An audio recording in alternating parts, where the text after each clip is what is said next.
Hi, everyone. We'd just like to welcome you to our Grow Today, where we gather, recharge, organize, and work. I'm pleased to introduce our MWAG powerhouses, who are also our executive directors, Jen and Emma. And I'm going to turn the time over to them, and we'll get started. Hi, everyone. It's been the end of a long summer. Emma, are you feeling like a powerhouse?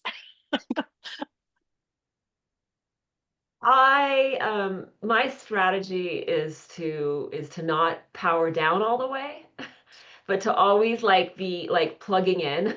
I have a hybrid car, and I don't wait for it to get all the way down to the bottom. You go plug it in. You plug it in before it gets too low. Same thing with gas in the tank. My gas gets to half. I'm going to that service station, I'm filling it up. And it's the same thing, I think. Anyone who wants to be able to work in political advocacy long term, you have to figure out strategies to have resilience and build up what you need, right? So we are excited to talk to you all today about some of those things that we as an institution have been working on. We know our audience well because we are our audience. That's the advantage of the work we do, right? Is we're not some sort of external force that's swooping in and looking at a microscope to our members and saying, "I wonder what they need." We are you, and you are us, and we are all one together in this. So here we are, probably a little bit depleted, all of us. And Jen and I were talking about, as we're prepping for today. I think sometimes you think executive director update, we're going to give you a list of all the things that we're doing and all the things ways that you can be involved. And we both had the same impression, which was, let's not do that. Let's not just give a laundry list of all the things that are going on with MWAG, but let's spend some time nourishing each other and talking through the ways and the programs and the things that we have that we think are really especially needed at this time. So I'm going to just launch a little bit in, and then Jen's going to talk more about some of the things we have planned. I'm going to tell you a little about what I've been doing over the past few months, and that I think will lead into what we have planned. So with our advocacy team, which is this amazing team, including several of you here are a part of that, we have been doing a lot of relationship building with legislative offices across the political spectrum, spending a lot of time both at the state and the local and the federal level, working to build relationships. And while certainly relationships for the sake of relationships are a good thing, I'm not building these relationships just so I can have a group of people that I know. It's really at every stage we're building relationship with elected officials so that your voices can be heard, so that we can bring your voices to them, so that they know us and they trust that we're bringing interesting and cross-partisan, thoughtful voices to them. So we've been spending a lot of time meeting with elected officials, including elected officials that I come into the meeting vehemently disagreeing with, shall I say. Not quite sure how it's going to go.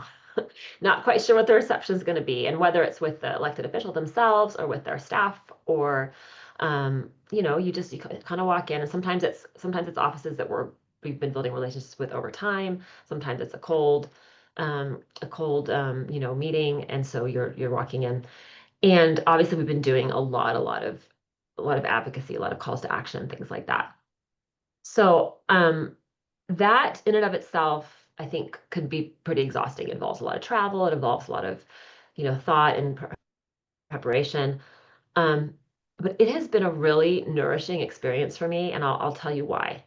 I have done this in lots of different ways, but I have done this in effective ways and in non-effective ways. And in the effective way is the one that really looks into the eyes of every human you meet with and sees their dignity and treats them like a child of God, to use our language.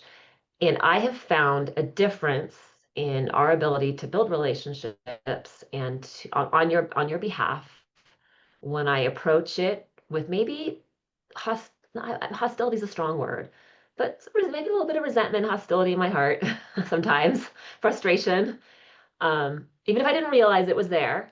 And I have just made this real concerted effort over the past 6 months in particular to just come into each of these meetings and each of these interactions with just really trying to understand and be curious about why they make the decisions they make, why they lead the way they lead, why they vote for the policy they vote, and to just really try to understand.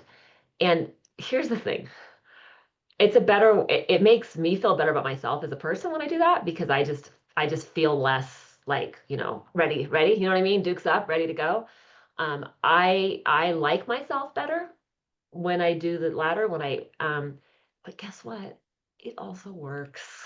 It's one of those things in life that you're like, it's the right thing to do, and it's also the most effective and strategic thing to do.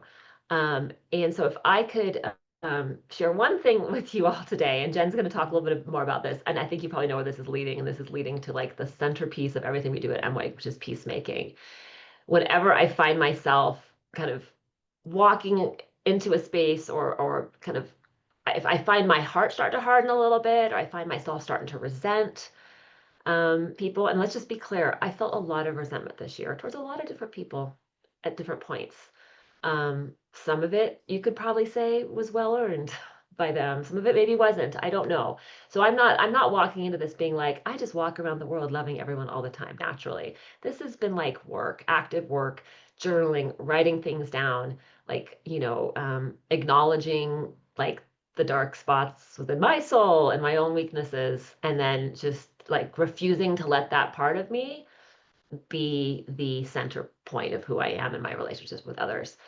And so, if I want one thing for our MWAG members, it is to be able to interact with each other, with friends and family, with your political enemies in a way that allows you to become a better person and not kind of retrench into a state of resentment and frustration. I don't think it actually serves anyone. I'm not saying that you push it away, that you ignore it, that um, you don't express it. Find a safe space to talk through it, and then figure out a way to push through it. And we're here to help that, because we think it's going to be better for you, better for our organization, better for our nation, better for the world.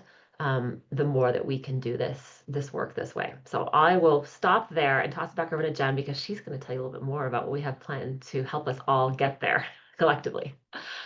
Yeah, so as many of you know, MWEG was founded on a set of principles of peacemaking. And over the years, that's been one of the hardest things for us to actually operationalize and codify and create content around, not because we weren't really committed to it, but because it's hard to find highly trained, dedicated people who that we can afford to pay, and that we can pull together programming that supports that. But so we've been working towards that very diligently over the last few years, trying to get the funding necessary in place to be able to do a better job at providing this kind of content for you. And let me explain why.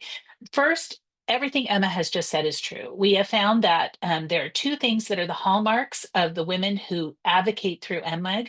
And the first is that they are incredibly well informed, that we hear that over and over again, that they have a deep understanding of the issues before them and can speak to them articulately. And the second thing is that these women are grounded in ideas of peacemaking and values of peacemaking, and that they do their work in the way that Emma just described, that they try to see the deep humanity in other people, try to have deep curiosity about what might be driving others' decisions, and then try to create solutions, spaces where we can find solutions that take into account that humanity and are acting on the things we learn through that curiosity. But it is, Emma makes it sound easy, because Emma's actually an extraordinarily good person and a very disciplined one. She makes it sound easy, I'll say. I know she puts a ton of work into it. But for those of us like me, and I'll raise my hand on this call, who are not like native peacemakers, who tend to be more spicy souls, it's hard to find our way towards this. And so what we've been trying to do is figure out, like I said, over the last few months, ways that we could be more robustly supportive of you as you were developing this capacity as peacemakers. So we want to share a couple of things that we're really excited about, that are kind of unfolding over the next couple of months, and that will be things that will be walking hand in hand with our advocacy efforts to better prepare you to advocate robustly for human dignity and the principles that we all feel strongly about. So the first is we're excited to announce, and you might have had this news sort of dribbled out, that we are able to fund a second season of Proclaim Peace.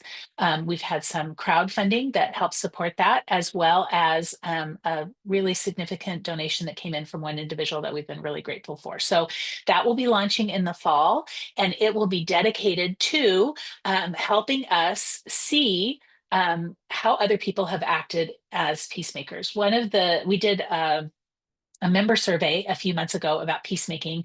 And one of the things that it told us was that people wanted real and specific examples of how others have lived peacemaking in their lives.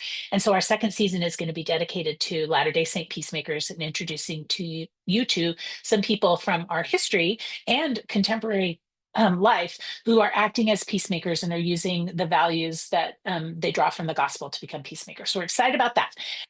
In the middle, we will be hosting in September, before we launch the second season, on September 18th, we will be having a live podcast episode with Chad Ford recorded in Orem, Utah. And we hope that you will join us there. This will be free. It'll be an opportunity to meet with your MWAG sisters, and then also to get an introduction into how we can start to become peacemakers. The second thing that we are very excited to announce, that also was a result of this peacemaking survey, was we heard the challenges that our individual members were having conceptually around peacemaking, and the spaces in which they were experiencing those challenges. And so with Sarah Perkins, we have been our root director who's over peacemaking. We've been designing a series of modules that will be available on Central, that will just be short bursts of micro trainings on how you can become better peacemakers. We're very excited to introduce those. And then the third thing that we want to share with you is that Emma and I will be teaching workshops at an upcoming conference in Utah called the Repair Conference in October. That will be a workshop conference dedicated to deep and robust development of techniques around peacemaking. And Emma and I will be teaching a 4-hour, hold on to that news, a 4-hour seminar about how to blend advocacy and peacemaking, and how to be effective peacemakers in a time of civic dissonance and kind of discord. And we're really excited about that opportunity. There are other things on the horizon that are coming, but those are the three things that we just wanted to share with you, because I think today I got in a couple of hours work, and then I had to jump out to run a quick errand to help my son with something. And then I had to get back in time for another meeting that I was responsible for leading. And I had about 37 minutes in which I could accomplish 2 tasks and get back at my desk. And in that moment, or in those 37 minutes, a couple of things happened. Twice, the people that I was dealing with, who were helping me as just, workers, they needed human connection. It was really clear to me that our needs were at odds in that moment. Those people were sending out signals to me, deep, like active signals, that they needed me as a consumer to connect with them as human beings. They wanted to talk with me. They wanted to express some of their needs. And I had a different need in that moment. My need was, I got to get back. I got to get back to my desk. I got people waiting for me. I'm on a timeline. I've got to be in a really big hurry. And in that moment, I had to make a really conscious decision. Was I going to be what I honestly believe is a peacemaker and add some peace into the world and engage in a way of deep human connection? Or was I going to, in a very justifiable way, kind of tamp down those conversations and get back to my business? And I'm really grateful for both my gospel training and my training as a member of MWAG, that told me that what I needed to do was slow down and deal with people on a very human level. And the fact that I did that actually changed the course of my day. I could have justifiably said, I'm in too much of a hurry, I can't deal with this. But the fact that I forced myself to slow down, that I forced myself to see these people, I heard things that I otherwise wouldn't have heard. And quite literally, my heart was changed in some pretty significant ways through just some 5 to 10-minute conversations. So I think what I want to share with you before we close out this grow is the idea that it is incredibly possible. We don't do this work because we think it is impossible. We know it's hard. We know that there are big challenges before us as a nation and as a faith community and as an organization. But Emma and I just believe deeply that this work that we are all doing together is impactful, that it is achieving the things that we want to achieve. It is bringing people together. It is getting policy across the finish line. It is protecting guardrails in our government and society. But most importantly, this work has to be the work of building peace. And we're just here to tell you that we see it as possible, that we see it happening around us, and that we know that none of this is possible without each of you, that you are the individual actors that is going to transform that work and make it possible. And so we're going to continue to do everything we can as an organization to create opportunities and scaffolding and training and ways for you to learn how to do this better, because we know, and you're telling us that that's what you desire. So this is your pep talk. This is doable. This is possible. And I will add my voice to Emma's that peacemaking is the way, that it will heal both us and it will also heal the world. And it is worth taking the time to slow down and do it. Emma, do you want to close us out? Yeah, so I'm going to tell you a quick little story, and I just want to be clear, like I'm going to tell you a story, and I don't think it's because you need it from the person who's delivering it, but I think it just puts a little end cap on this. So I had the opportunity to meet a couple different senators recently, and I met with a Republican senator from a state, not Utah. I'm not going to tell you which state it was, but it's a state where we have a lot of members. And I was talking to him about MWAG and telling him about you all and everything that you're doing and about the issues that you work on. And then I said, what advice would you have to give to a group of women who are trying really hard to be peacemakers in the political sphere, essentially? And I'm telling you this story not because I think you need a man in power to affirm your work, because you don't. We're all doing it, right? But sometimes it just helps to know that there are validators out there from unlikely places, okay? Or maybe you don't think this is coming from this. And he said to me, look me in the eye, and he said, please tell them not to give up. Please tell them I need them to keep going. I need you to continue to do what you're doing. Very genuine moment of connection with someone who I think that, I don't agree with on some issues, do agree with on others. Maybe I had some preconceived notions about who he was as a person, or his opinions and his policies. But after getting a chance to get to know him a little bit, he